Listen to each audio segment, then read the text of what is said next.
Shalom, shalom, it's the brother Kadash. I want to start off by giving all praises to Yahweh, Bahashem, Yahweh Shai, Bahashem, Rakakadash. Double honors to all the brothers of this truth. This is RT News, and I just caught this, but I think it's like a month old video, and they were talking about the national debt, and they're saying basically by 2028 it could be up to their projections is 78 trillion. Me personally, I don't think that they're going to get that far, nowhere near that far, and that's what the disconnect is the government, the elites know, look, they're not even planning on getting that far. So they don't care about spending and spending. They plan on switching the whole thing. And regular people like the guy on RT News, they don't really understand what they're trying to do with the New World Order. So they're getting afraid that possibly the economy could collapse. But the elites at the top, they're trying to collapse it on purpose because they want to go to their new world system. Because when all hell break loose and things is hard and you got inflation and prices of everything is up and people can't get it and people are starving and all hell is breaking loose, people are wigging out, bugging out, they're gonna come with a solution. This is just my opinion, is that they're gonna come with a solution, and that solution is gonna be, hey, look, we're gonna do away with fiat money. I mean, we're gonna do away with cash, the dollar, and we're gonna go to a digital dollar. We're gonna make everything digital so we could control this. The same way back then, when they were on gold and then things start happening, they start having problems. So they went away from gold and then they came out with the reserve notes. And those reserve notes used to be backed by the gold, but now no, they're no longer backed by the gold, because basically they're just pieces of paper. And people are going to see how much these things are worth when they're worth literally pieces of paper. We've seen this happen in Venezuela, where you can have a stack of money and a roll of tissue was worth more than a stack of money because their currency had collapsed and fell. And that's what we're seeing coming on here in Mystery Babylon, which is America, But I think personally that they're doing it on purpose. They're going to let people suffer so they could come with the solution so you could go to that new world order that they have coming out. And then I believe that's when the mark of the beast will be introduced. And it's going to be, look, we got this new world system. This is the solution. Take this chip, which is the mark of the beast. So everything really is being prepared around the mark of the beast. And you're going to use the mark of the beast, and you're going to use the implant chip to buy or sell with the new digital money, and the jab that's going around that people are lined up. Because I mean, I drive past this place in my city, and there's lines every single day. There's a line. People or cars are packed, and people are going to go get this. Everybody's talking about it on social media, so they probably got hundreds of millions of people just here in North America in Mystery Babylon. They probably got hundreds of millions of people. There's like 300 something million people here. They probably already at hundreds of millions of people already that got that thing. So they're moving fast, and they're going to come down on Jake too, because Jake's kind of holding off, but they're going to really come down on Jake because when most of the people here got it, but Jake, meaning the Israelites, are the only ones that really don't have it. That's going to make us a minority. That's going to make us stick out, and then they're going to come down hard, But I believe that that's just a forerunner. So they're kind of probing, just to see how things are going to happen, see how it's going to work. And that's just a forerunner to do all the work, the dirty work, the hard work, force pretty much tricking people and putting people and forcing you without even you knowing that they're forcing you to get it. And then they're going to hit you upside your head with the true mark of the beast, which is the microchip. But the jab is going to do all the work for it. It's going to do all the work for the mark of the beast. So by the time the mark of the beast comes here, it's going to be smooth selling. People are going to be in horrible state. People are going to be poor, broke, don't have nothing, jobless, prices of everything. People are going to be starving. People are going to be weak. And then they're going to come with the golden solution. Here, take this chip, be a part of our new world system, and now you could buy or sell and everything could go back to normal. And they might come with even more stimulus inside that chip to go along with it. Hey, take this chip. Your bank account have a stimulus in it waiting for you, and this should help you. Now, people are being tough right now. Israel is being tough right now, saying, "Look, we ain't getting it. We ain't doing none of that right now." But how tough are they gonna be when 6 months go by and there's not enough stimulus that came, and you 6 months behind on your rent? Food prices are going up. Gas is almost at like, what was it? Damn, I think it was $2.99 No, I could be tripping. It's either 2.99 or 3.99. So I know it's getting close to $4 in some place, right? In some places, it's getting close to $4, maybe even $5.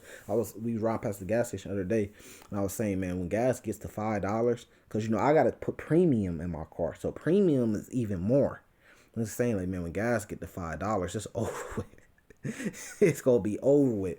So that's the gameplay. Let you suffer, let you feel it, let you feel the heat, and then it's just like with interrogations. You do all these interrogation tactics to get a person to talk. So they let you suffer, and it's gonna weaken you. And the people that was around that was so strong, saying, "Look, we ain't gonna do this, we ain't gonna do that," they ain't gonna be around no more, man.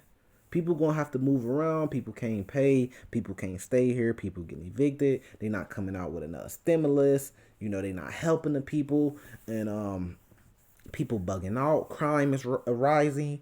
People are wigging out. A lot of people are going down pretty much, and then they gonna come with the golden solution, which is gonna be the mark of the beast. That's what I think is gonna happen, which is gonna be the microchip. So we have to see, but let's let this play and see what he's talking about.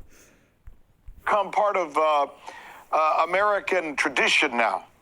Here's the U.S. debt as accumulated by U.S. presidents going back to President Carter, right? Where we remember we had almost 21% interest rates.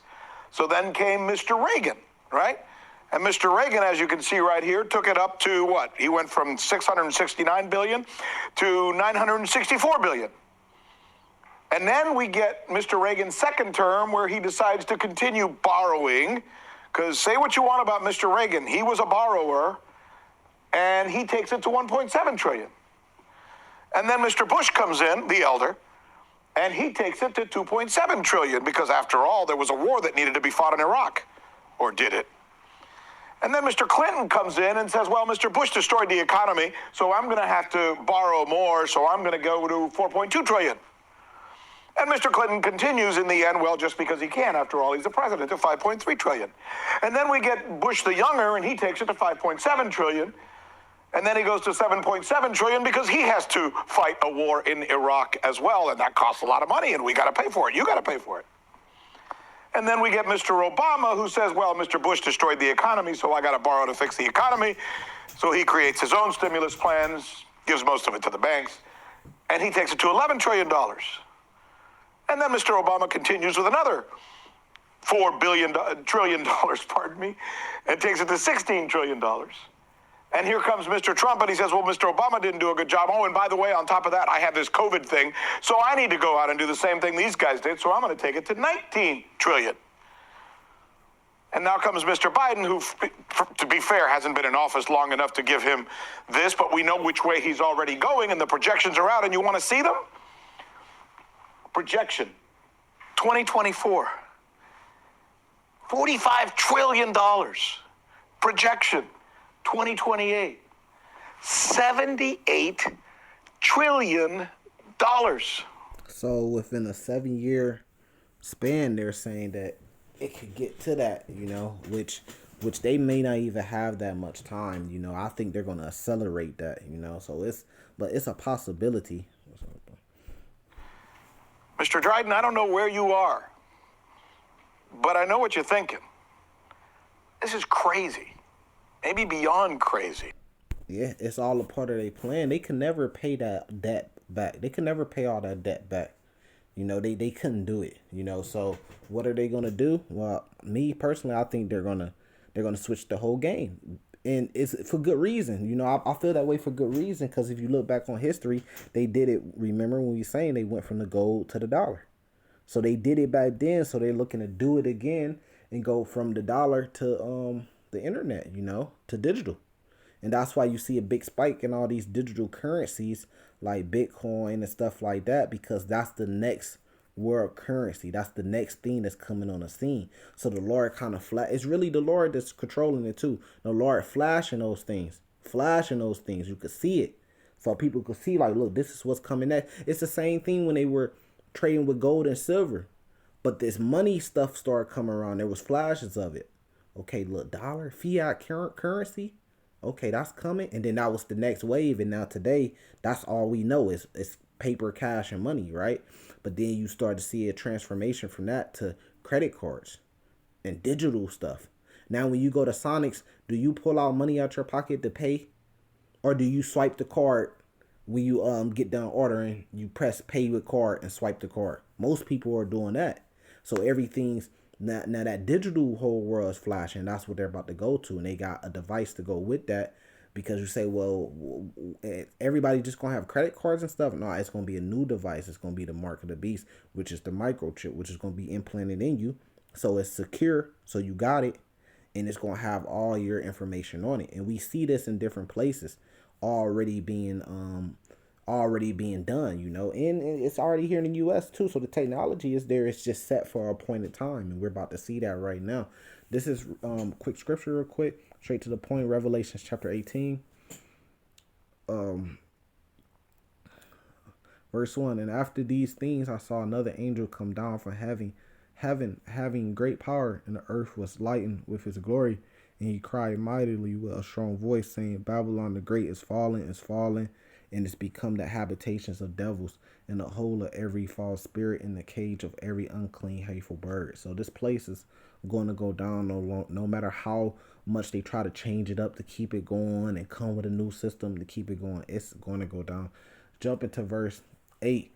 Therefore her plagues come in one day, death and mourning and famine. These are things that's about to happen on the earth. You people got to get prepared for this. The party is over. There's no more looking for vacation and business plans and everything going back to normal. This is the next steps that's about to happen. Death, mourning, and famine.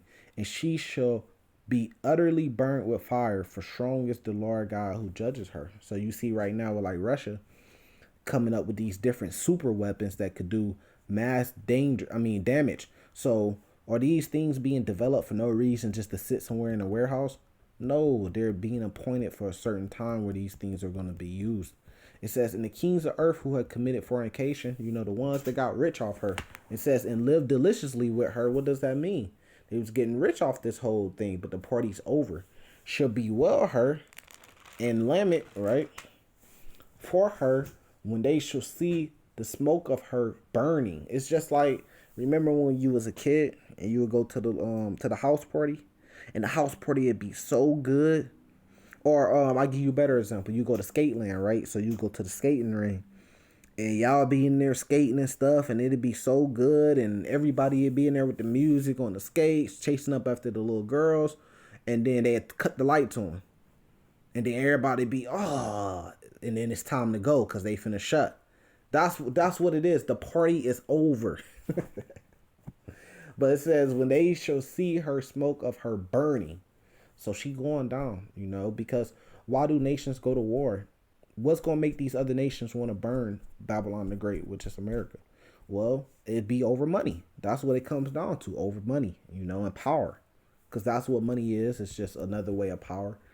Standing in comfort, that's what it is. It says, standing afar off for the fear of her torment, saying, alas, alas, that great city Babylon, that mighty city, for in 1 hour is thy judgment come. And going back to the money, that's just what it is. It's power. So if you look at the national debt, it's the US is in 23 something $trillion in debt, but that's as much power that they're in debt. Because when you go buy a car, you use money or you use credit, right? So that's your power in order to obtain that car. You go buy a house, you use money, you use credit. That's your power to obtain that house. You go to court, you pay a lawyer. You paying. That's your power to pay a lawyer to get this situation taken care of. So it's really just power, but they're gonna lose their power. Let's keep going. Verse 11. And the merchants of the earth shall weep and mourn over her, for no man buyeth her merchandise anymore. See, this is all about money. This is all about buying and selling and economy, and it's about to be taken down. And the national debt plays a major part in that. It says the merchandise of gold, so it goes into all these merchandises and stuff like that. And the merchants of these things, in verse 15, which were made rich by her, shall stand afar off for the fear of her torment, weeping and wailing, and saying, alas, alas, that great city that was clothed in fine linen and purple and scarlet and decked with gold and precious stones and pearls for in 1 hour. So great riches, see? So great riches is come to naught because their riches ain't real. Really, they're in debt. You know, just like when you go get credit, you get, yo, I got a credit line. I could do this. I could do that. I got power. I could go buy this and buy that. But it's not real because really, whatever you choose to buy, you're going into debt. Riches has come to naught, and every shipmaster and all the companies and ships and sailors and as many as trade by the sea stood off for her and cried when they saw the smoke of her burning, saying, what city is like unto this great city? So they seen the smoke of her burning, and that's what's going to happen. So with that, I'm going to say salvation to the elect. Shalom.